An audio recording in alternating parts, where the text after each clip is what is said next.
Brothers and sisters, every one of you who are here today and sit down and to listen to this khutbah, always remember that what you hear on this day might be our last. This khutbah that I give today, it's very difficult for me and perhaps every imam in the city. I chose this particular ayah from the Quran so that Allah Almighty can guide us in this time of crisis in which we live today. I'm sure that most of you have heard by now of the tragic death, the murder of one of our young Muslim brothers, 17 years old, Shu'aib Abdul Latif, who happens to be the son of one of the most prominent imams of in this country, the head of the Magistrate of New York, over 41 different imams, member of the Executive Council of the Islamic Society of North America, my good friend and companion, Imam Al-Amin Abdul Latif. You cannot imagine the difficulty when he called me Wednesday morning about 12:30, Tuesday night, Wednesday morning, past midnight, and told me that his son was dead and he wanted me to come over. And I went to his house and we sat down trying to find out what happened. He was shot by the police. Most of you, if not all of you, have read newspaper articles, New York Times, Newsday, the Post, the Daily News. You've listened to radio stations, seen the ABC, CBS, NBC, and maybe other reports. And there are a lot of things that people are saying. Today I would like to give an Islamic perspective for us, to give you some announcements and to see where do we go from here. I chose today's khutbah in memory of my young brother Shu'aib. I knew him. We played basketball together in the summer. 17 years old. Now he's gone.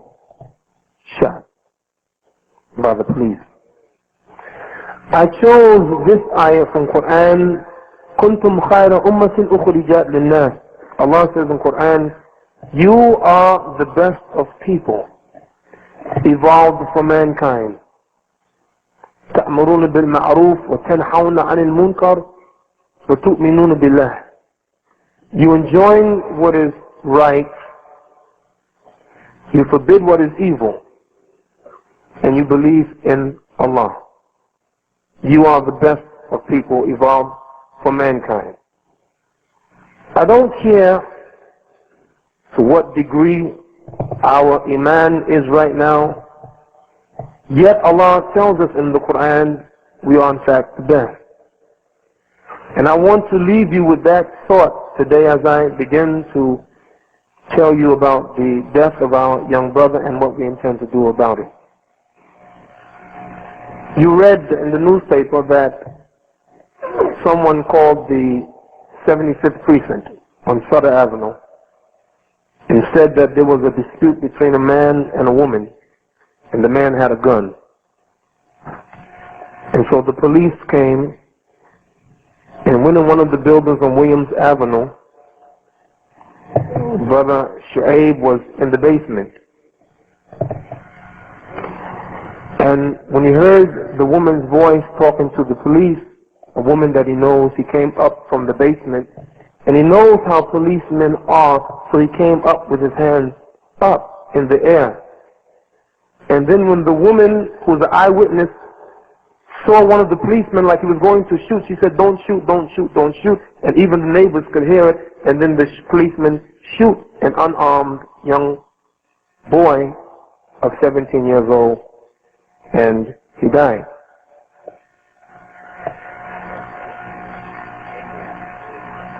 The thing that I'm concerned about is the police.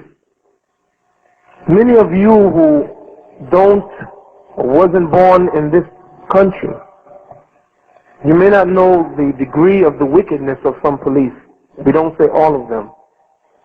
But one thing every policeman does in this city, and that is they cover each other's faults. They cover up. They call it the blue wall of silence. And if one of them commits a wrong deed, seldom would another police officer turn them in. So initially, the word went out that there was a gunfight in this building. There was a shootout between the police and the suspects, and one of the police officers was shot. That was the first initial story. They know that there was no gun, so they had to admit later that there was no gun, that this young man had no gun. So they had to change the story again.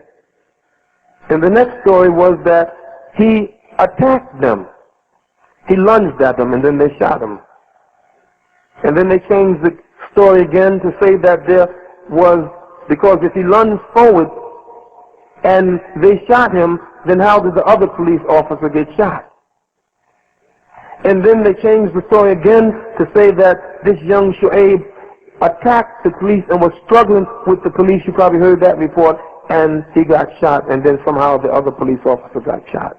You heard a lot of things. I tell you, brothers and sisters, traditionally the police in this city and in this country, what they do, usually they carry their gun and they carry an extra gun. And sometimes the extra gun is so that if they commit a crime and they shoot someone without a weapon, they take the extra gun and put on them. Sometimes police officers carry drugs, and so therefore if someone is shot, then they take the drugs and they plant the drugs on them. I must give credit to Imam Al-Amin Abdul Latif, because immediately he did what we're supposed to do, and that is to investigate. أعوذ بالله من الشيطان الرجيم يا أيها الذين آمنوا إن جاءكم فاسق بنبأ فتبينوا. O you who believe, when a wicked person comes to you with any news, ascertain the facts. I commend Imam Al-Amin Abdul Latif for sending out brothers for one purpose, to find the facts. He doesn't assume that his son is innocent. He wants to know the truth. A few weeks ago we stood before you in this member, and we mentioned that we must be people who defend the truth. So we wanted to know the truth. You are blessed and I are blessed in this masjid to have Brother Ali Abdul Karim, our security brother, and Brother Yahya from Masjid Mu'mineen. These two brothers were up in the morning while others slept, investigating, and the crew of brothers that they went in the area investigating, getting witnesses. One of the things that we were concerned about when they brought out the body of Imam Brother Shu'aib, Imam's son, A'udhu Billah, he was brought out 45 minutes later. The ambulance didn't come until 45 minutes later, and when he came out, he was undressed. Why? Why did the police undress him? And why did the police spend 45 minutes with him down in the basement? What were they doing? And this woman who was the eyewitness, she said the police, after they shot him, they took her away. So she couldn't see what else was happening. And then when they took her to the precinct, they started putting suggestions in her mind, asking her, where did you say that he put the gun? This is the way they are. They don't look for truth. You see, brothers and sisters, I would feel better if the police would say, we made a mistake. I would feel better if the police said that we were in East New York and we are paranoid when African American youth come on the scene. We're scared, we're nervous, and therefore we prematurely shot and we were excessive. I would feel better. But rather than them telling the truth, they rather cover it up. They rather lie and then make the victim appear as if he's the culprit. So brothers and sisters, alhamdulillah, we've done our investigation. We continue to investigate, and we have professionals among us. When we contacted our lawyers, they commended Brother Ali Abdul Kareem and Brother Yahya for their excellent investigative work, because these brothers weren't trying to vindicate the Imam's son, they were trying to find and ascertain the facts. And now we believe that we have the facts. Brothers and sisters, the precinct the police came from is the 75th precinct. This is a notorious precinct where the policemen are known to be drug dealers themselves. Recently was exposed corruption in many police stations, especially in the 75th.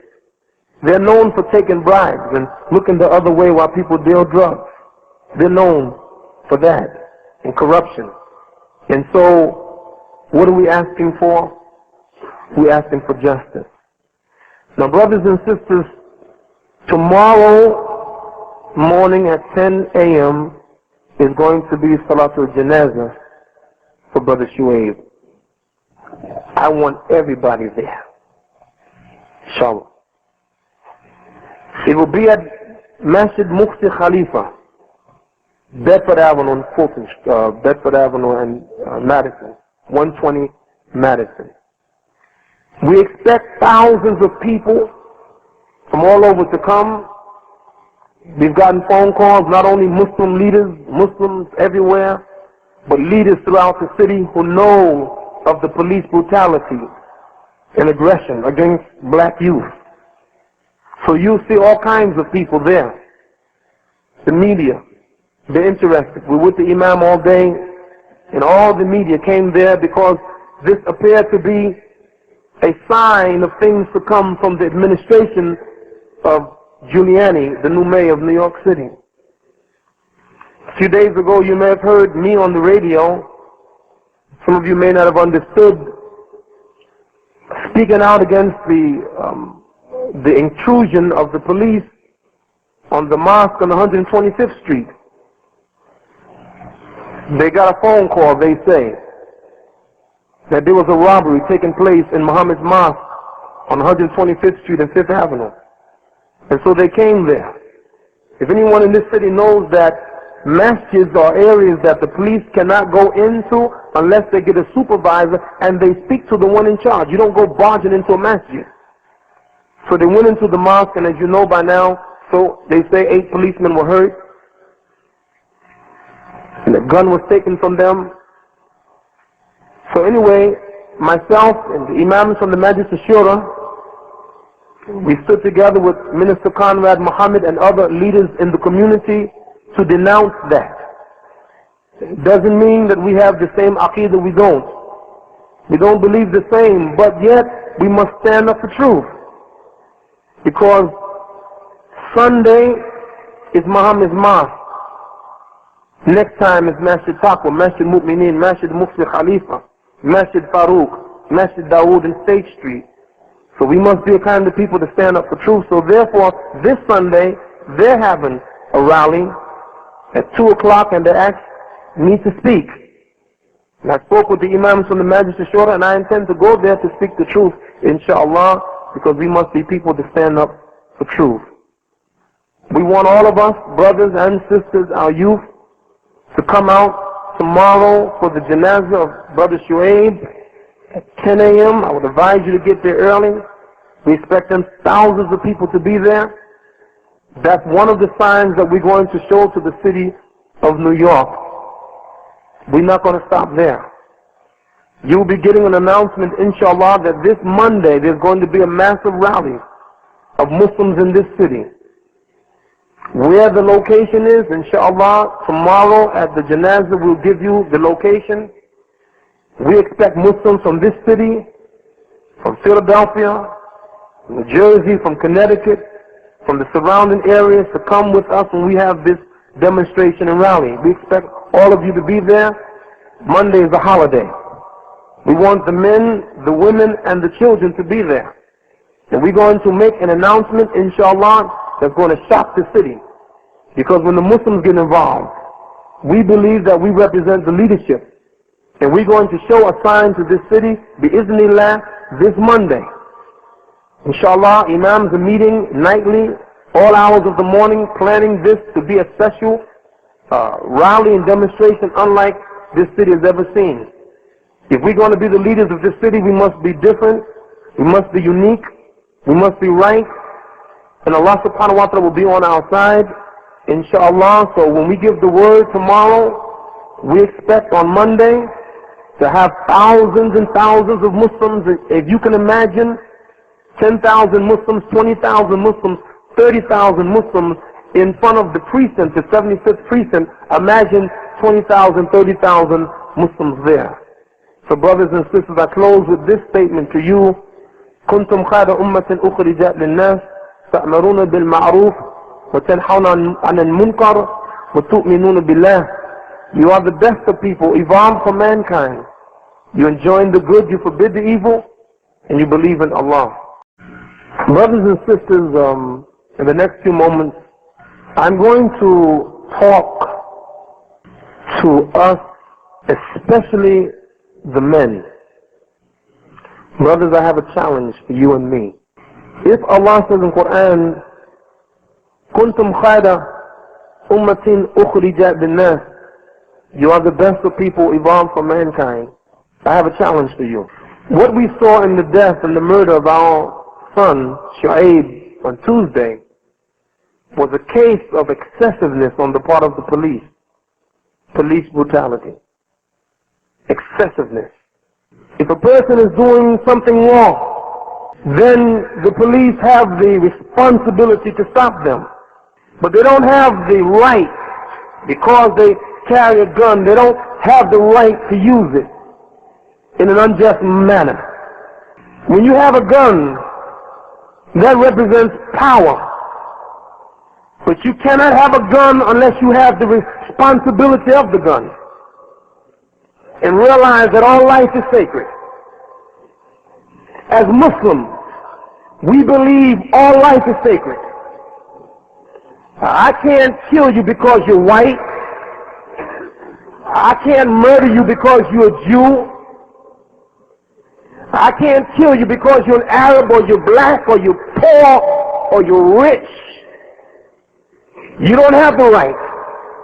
And Allah orders in the Quran to kill no one that Allah has not ordered to be killed. I have a challenge for the men. Our brother, we believe, was murdered. We have our meeting tonight. Our lawyers will be here, and they will give all the details. Allah said in Quran, كنتم خير أمة أخرجت للناس. I want you to imagine if the Grand Rebbe, the rabbi, if his son was murdered by the police, what would the Jews in New York City do? They would have gotten by now an apology of the mayor of New York City. Why? Because the Jews represent power in New York City. They go through precincts, they tear it down, and nobody will do anything about it because they represent power in this city. If the police think because Giuliani is in and the police can do what they want to do with anybody, if they're black and Hispanic, and we allow them to get away with it, then they'll never stop. We're saying, stop them now. We don't accept it. We don't accept murder. A young boy with his hand up and you execute him. Because life is cheap. Black life is cheap. And you got to understand that in this city. Full of racism, full of hatred. I found some words of Prophet Muhammad sallallahu alaihi wasallam that I'm going to leave for you to think about. I got a challenge for the men. He said something 1400 years ago that I can't say, nor can you.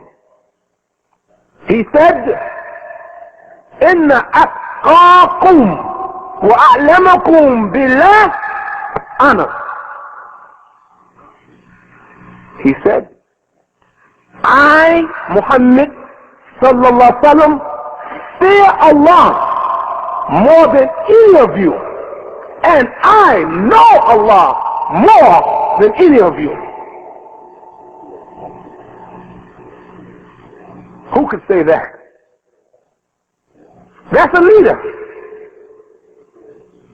What leader among us can say, I fear Allah more than any of you, and I know about Allah more than any of you? That's a leader. We can't say that. I can't say it. And you know what? The prophet wasn't bragging. He was speaking a fact. I'm going to show you how. One night, Prophet Muhammad sallallahu alaihi wasallam got out of his bed. Yes, he slept. He's a messenger, but he's a human being. He slept. But he got out of his bed early in the morning before Fajr, and he started to pray. Extra prayer. Salatul Isha? No. Salatul Fajr? No.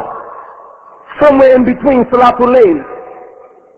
And his wife, Aisha radiallahu anha, she witnessed it. Brother, his wife witnessed him getting out the bed, praying extra prayer to Allah subhanahu wa ta'ala, and she said he prayed so long that his feet began to crack. And when he finished, she, Aisha radiallahu anha, said, Ya Rasulullah, lima tasna'u hadha? Lima tasna'u hadha, Ya Rasulullah? Why do you do this? Why? When Allah has already forgiven you from your sins of the past and of the future. Why? Lima tasna'u hadha? Why do you do that, Ya Rasulullah? Why? And he said, and I quote, أَفَلَا أُحِبُّ أَنْ أَكُونَ عَبْدًا شَكُورًا. Should I not be a thankful servant? Here he is. إِنَّ أَتْقَاكُمْ وَأَعْلَمَكُمْ بِاللَّهِ أَنَا. I see Allah and I know Allah more than you. Yet he hasn't stopped there. He goes beyond because he's the leader and he's worthy of leadership. And he can say, I know Allah more than you. How many of us can say that even in our own home? I know Allah more than my wife, more than my children. How many of us can say, I fear Allah more than my own children? How many of us? But I'm not going to stop there. I wanted to know, how long did he stay in his prayer? The feet began to crack. I didn't understand. Well, how long must that be? Until I read Ibn Mas'ud. Ibn Mas'ud said one night the Prophet Muhammad sallallahu alaihi wasallam was standing in prayer, and he decided to join him. And so now here's an extra prayer. This is not Fajr prayer. This is not Isha. It's extra prayer. And so he decided to join him. And he said the Prophet Muhammad sallallahu alaihi wasallam prayed so much he started to get out of the salat and stop following him. I can't do it. Why can't you do it? Inna atqakum wa a'lamakum billah ana. I know Allah, I fear Allah, I know Allah more than any of you. But I'm not going to stop there. And when I read Hudhayfa ibn Yaman, now I understand. I understand now. He decided to follow the Prophet one night in prayer. Extra prayer. And so the Prophet Muhammad sallallahu alaihi wasallam stood up, and Hudhayfa stood up to pray behind him. And the Prophet Muhammad began, A'udhu billahi minash shaitanir rajim. Bismillahir Rahmanir Rahim, Surah Al-Fatiha. Then Alif Lam Mim, Dhalikal Kitabu La Rayba Fi, Hudan lil Muttaqin. He began to recite Surah Al-Baqarah, the second chapter of the Quran. And as he recited, Hudayfa said, I thought that he would go and read 100 verses and then he would stop. So he's following him. So the Prophet read 100 verses of Surah Al-Baqarah, but he kept on reading and kept on reading, kept on reciting until the Prophet recited the whole of Surah Al-Baqarah.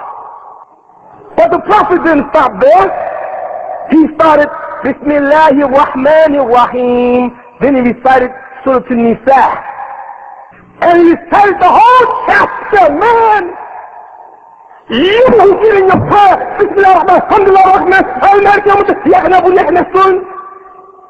and Hudayfa said that when he recited slowly. And everywhere there was a prostration, he prostrated. Everywhere it said to say subhanallah, the Prophet said subhanallah. Everywhere where it said I seek refuge from shaitan, the Prophet recited that in the salah. But he didn't stop there. Then he recited Ali Imran, the third chapter of Quran. So Surah Al-Baqarah, Surah An-Nisa, Surah Ali Imran. And then Allahu Akbar, finally. He went to ruku. He bowed down. Subhan Rabbil Azim. Subhan Rabbil Azim. How long did he stay there? Hudayfa said he stayed in that position as long as the length of his qiyam. This is our leader. Who can dare challenge him?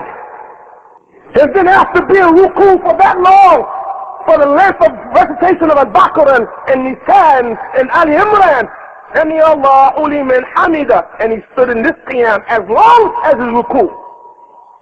And then he went down in sajda and stayed in his sajda as long as his qiyam, as long as his ruku, as long as his qiyam, as long as everything, he stayed in the sajda. Who can challenge Prophet Muhammad sallallahu alaihi wasallam for leadership? Now I close with this. I can't challenge you. Not me. I can't say to you, I know Allah more than any of you. I don't. I can't say I have more taqwa than any of you. I can't say that. But today I will leave you with this statement. Have more taqwa and more fear of Allah and more knowledge of anybody in this society, and now we must show it. كنتم خير أمة أخرجت للناس. I don't need no policemen watching over me. A policeman watch me. We don't need no policemen to watch us. I challenge the men. If you want to blame a police officer for brutalizing a person, then that must mean we will never brutalize our wives. I don't want our women on the phone calling 911. Help me, my Muslim husband is beating me up. I don't want these sisters calling the policeman on you because you got a gun and she's afraid you're going to shoot her. Police yourself. We must police ourselves. And we must show the people, not talk, not speak, but we have to prove our righteous leadership. That's what I'm asking for in this community, in this city. We must become leaders, not to be seen. We're leaders in the home, leaders of righteousness, leaders of knowledge. That's what we must be. And our wives and our children must look at us and look toward us for guidance, not to be afraid of us. We must take the leadership in this city. They're waiting. And you know what? Can nobody out there match us? Oh, they can make a lot of noise. But who else? When a speech is given made and it's time for prayer, who else get up from the speech and go make their prayer? Who else in the street you see them making prayer? Who else in the park you see them making prayer? Who else in the airlines you see them making prayer? Who else do you see them fasting every month, every year, the month of Ramadan? Who else do you see women wearing long dresses? Our women are the best and most righteous, and we are the most righteous, bi'idhnillah. But now we must go out there and give the leadership, because nobody has it but us. But we got to do it. And that means the little brothers here. You must become an example. In your building, you must be able to say, Inna atqakum wa alamakum bilahana. In your building in East New York, you must be able to say, I know Allah and I fear Allah more than anybody in this building. In Flatbush, in Canarsie, in Queens, wherever you are, you must be the leadership on your block, the leadership in your school, the leadership in your neighborhood, and give the guidance to the people. And you can't be the moral leader, brother, if you sitting down with non-believers smoking reefer and shooting crack and taking crack with them. You can't be the leader, brother, you sitting down there with a wine bottle trying to give dawah to a non-believer. You can't be the leader.